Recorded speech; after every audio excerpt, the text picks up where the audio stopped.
यूवेन classes में आपका स्वागत है। आज हम पढ़ेंगे लाइब्रेरी कैटलॉगिंग के बारे में, जिसे कहते हैं पुस्तकालय सूचीकरण।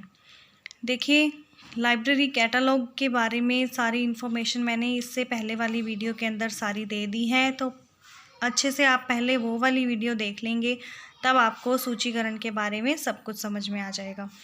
ठीक है, चलिए स्टार्ट करते हैं। ऐसा रंगानाथन ने क्या कहा है कि पुस्तकालय सूची एक उपकरण है जो पाठकों को पुस्तकालय में संग्रहित पाठ्य सामग्री के संबंध में सूचना प्रदान करता है।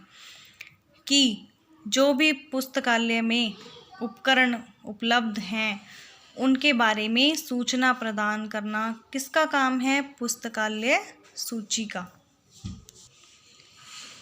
यह दो भागों में विभाजित होता है, विषयानुसार और ग्रंथाकार अनुसार, मतलब सब्जेक्ट वाइज या फिर ऑथर वाइज।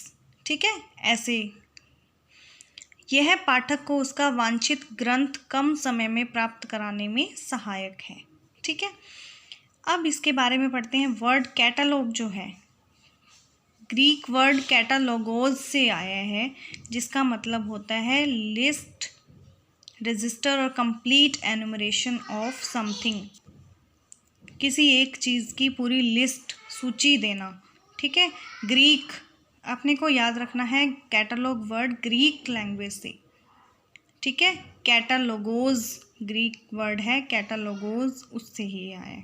ठीक है, आगे हम देखते हैं physical forms of library catalogue. Physical forms इसकी कौन कौन सी होती हैं?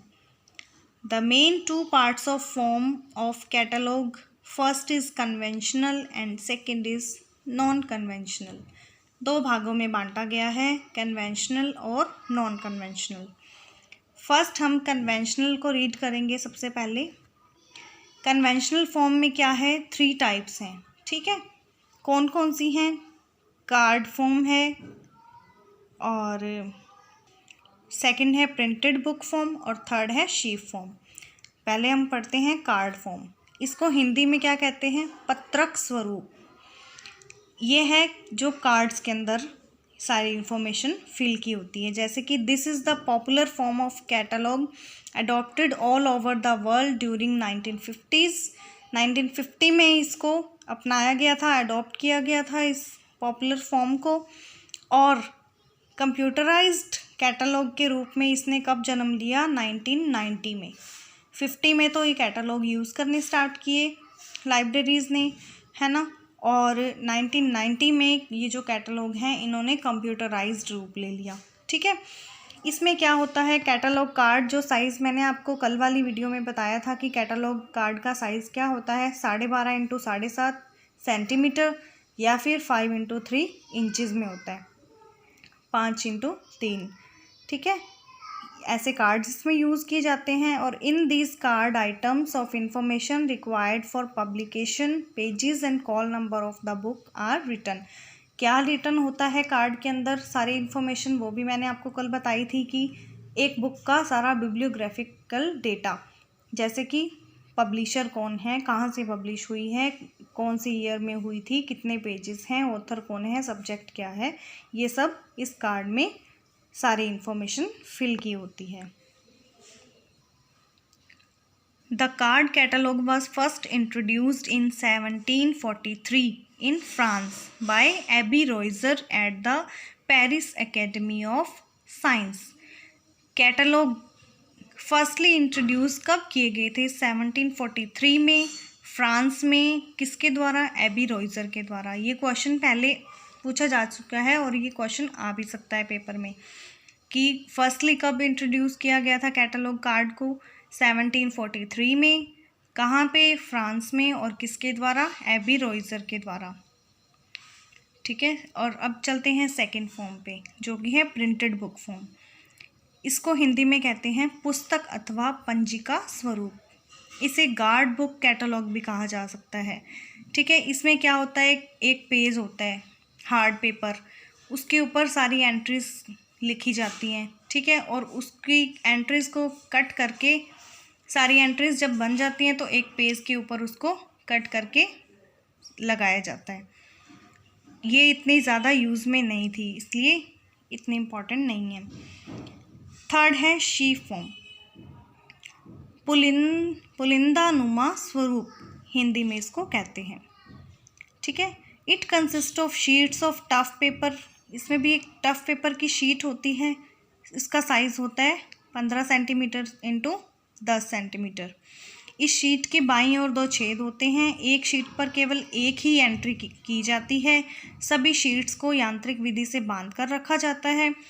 हर फाइल की स्पाइन पर एक लेबल होल्डर होता है, मतलब इसमें क्या है कि कितनी भी एंट्रीज हम ऐड कर सकते हैं बाद में इसको खोल के, और इसमें पेज ऐड करने हैं और एंट्रीज ऐड हो जाएंगी, कम हो जाएंगी, खुल जाता है ये बार बार। ठीक है। इसमें कभी भी नवीन प्रविष्टियों को समावेशित किया जा सकता है। अब चलते हैं नॉन कन्वेंशनल फॉर्म में। It also has 3 types, 3 types हैं इसकी। नंबर 1 देखते हैं हम क्या है, माइक्रोफॉर्म कैटलॉग। अब नॉन कन्वेंशनल में क्या है, वो सारी जो कन्वेंशनल थी वो हैंड से, मैनुअल था काम सब उसमें, कि हाथ से लिखकर बनाई जाती थी एंट्रीज़। अब क्या है, ये कंप्यूटराइज्ड एंट्रीज़ हैं, तो इनके बारे में पढ़ते हैं नॉन कन्वेंशनल में। फर्स्ट है microform catalogue. Microform catalogue contains cataloguing record in micro image and requires the use of a microform reader for viewing. Micro images के रूप में ये कैटलॉग बनाए जाते हैं और इसको रीड करने के लिए माइक्रोफॉर्म रीडर की ज़रूरत पड़ती है। There are various media for microform cataloguing such as microfilm, माइक्रोफिश।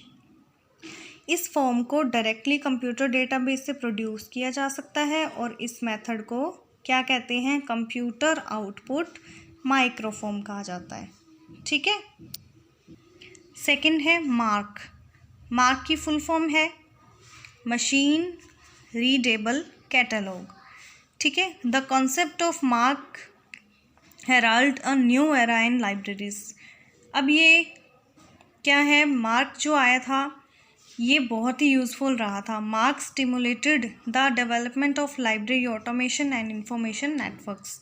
Library of Congress ने इसे लॉन्च किया था। ठीक है। बिब्लियोग्राफिकल रिकॉर्ड इसमें रखने के लिए। There was no census as to which access points were required to take full advantage of an automated catalogue system.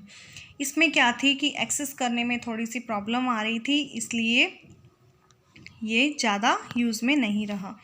4 months before the end of mark 1 project, Mark II had been begun and developed in 1968 as a result of Anglo-American cooperation. जब 4 महीने रह गए थे mark 1 project को बनने में, इतने में ही क्या हुआ, मार्क 2 का डेवलपमेंट हो गया 1968 में। ठीक है।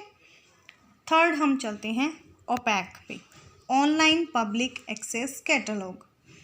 According to ALA glossary, OPAC is a computer-based and supported library catalog designed to be accessed via terminals so that library user may directly search and retrieve bibliographic records with the assistance of human intermediary.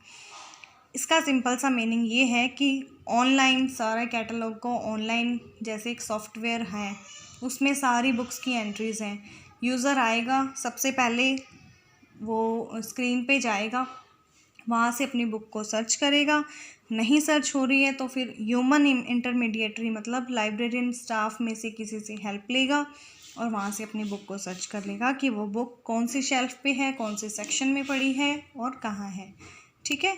ये है online public access, publicly online access कर सकें जो catalogues को। ठीक है। ये तो थी हमारी फिजिकल फॉर्म ऑफ कैटलॉग्स, है ना। अब हम पढ़ेंगे inner forms of catalogue. Internal form कौन कौन सी हैं, आइए देखते हैं। Inner forms of library catalogue, the form which refers to various varieties of construction and arrangement of the catalogue is known as inner form. मतलब कैटलॉग को, पहले तो मैंने आपको बताया कि कैसे कैसे कार्ड्स वगैरह यूज़ होते हैं, है ना, उसमें कैसे एंट्रीज होती हैं। अब इसमें है कि अंदर इसके क्या है, किस तरह से इनका कंस्ट्रक्शन किया जाता है, एंट्रीज कैसे होती हैं इनमें, थोड़ा सा इसके बारे में पढ़ना है हमें। ये होती हैं इंटरनल फॉर्म। जैसे कि देखिए, these are broadly divided into following 3 types. First is alphabetical catalogue, जिसको हिंदी में कहते हैं आनुवर्णिक सूची। सेकंड इज क्लासिफाइड और क्लास्ड कैटलॉग, जिसको कहते हैं अनुवर्ग अथवा वर्गित सूची। थर्ड है अल्फ़ाबेटिको क्लास्ड कैटलॉग, जिसको क्या कहते हैं आनुवर्णित आनुवर्गिक वर्गित सूची। ठीक है, देखिए मैं आपको सिंपल सी बात है इसमें बताती हूँ। जो अल्फ़ाबेटिकल कैटलॉग है, अल्फ़ाबेटिकल का मतलब आप समझ रहे होंगे कि अल्फ़ाबेटिकली अरेंज होते हैं। इसमें क्या होता है, जो ऑथर के नेम से कैटलॉग बनेगा वो, जैसे कि ए वाले जो हैं ऑथर के नेम ए से स्टार्ट हैं, फिर बी वाले, फिर सी वाले, इस तरह से कैटलॉग्स को अरेंज किया जाएगा। कि जैसे आप किसी दशरथ शर्मा नाम का ढूंढ रहे हो किसी बुक को, तो आप सीधा डायरेक्टली क्या करोगे, कैटलॉग्स में ढूंढोगे, ए बी सी डी पे जाओगे, डी वाले में सर्च कर लोगे। ठीक है, ये होता है अल्फ़ाबेटिकल कैटलॉग। मान लो कोई सब्जेक्ट है तो उसके बारे में भी ऐसे ही कर लोगे। सेकंड है क्लासिफाइड कैटलॉग। ये भी 2 पार्ट्स में डिवाइड है, क्लासिफाइड पार्ट और अल्फ़ाबेटिकल पार्ट। इसमें क्या होता है, या तो सब्जेक्ट वाइज क्लास नंबर के अकॉर्डिंग कर देंगे, जैसे कि डीडीसी में होता है ना 000, फिर 100, 200, जो नंबर्स अलॉट किए हुए हैं उसके अकॉर्डिंग, या फिर अल्फ़ाबेटिकली इनको अरेंज किया जाता है। थर्ड है alphabetico classed catalogue. Cutter has defined alphabetical classed catalogue as an alphabetic subject catalogue. Subjects को ग्रुप्स में डिवाइड कर देना। जैसे मान लो एक फिज़िक्स है, एक सब्जेक्ट है फिज़िक्स, इसको आगे सब डिवाइड कर देना। फिज़िक्स को आगे सब डिवाइड किया तो क्या हुआ, उसको अल्फ़ाबेटिकली अरेंज कर देना। ठीक है, एक क्लास भी हो जाएगी और एक अल्फ़ाबेटिकल ऑर्डर भी हो जाएगा। जैसे अब फिज़िक्स के अंदर क्या क्या आता है, डायनामाइट्स, गैस, लाइट, हीट, ये सब आते हैं, है ना। उनको क्या कर देंगे, ये क्लासीफाई भी हो जाएंगे और इनको अल्फ़ाबेटिकली अरेंज भी किया जा सकेगा, जिससे कि यूज़र इजीली देख सकेगा। इससे यूज़र को अपनी बुक तक पहुंचने में आसानी रहेगी। ठीक है, तो आज हमने लाइब्रेरी कैटलॉग की फिज़िकल और इनर फॉर्म्स को पढ़ा था। अब आगे हम डिफरेंट कैटलॉग कोड्स के बारे में डिस्कस करेंगे। तो इससे भी पहले वाली वीडियो जो है, जो लाइब्रेरी कैटलॉग कार्ड के बारे में मैंने वीडियो अपलोड की है, उसको आप एक बार ज़रूर देखें, क्योंकि कैटलॉग कार्ड की सारी इन्फॉर्मेशन मैंने उसमें बता दी है। कौन सी इंडेंशंस हैं, कहाँ से ऑथर का नेम लिखना है, क्या स्टेटमेंट लिखनी है, कौन से सिंबल्स यूज़ होते हैं, कैटलॉग का साइज़ क्या होता है, सब कुछ मैंने आपको बता दिया है उसमें। उसके बाद आप इस वीडियो को देखेंगे। ओके, कमेंट करके ज़रूर बताइएगा कि, और अगर क्वेरी है तो भी कमेंट में लिख दीजिएगा। Thank you, have a nice day.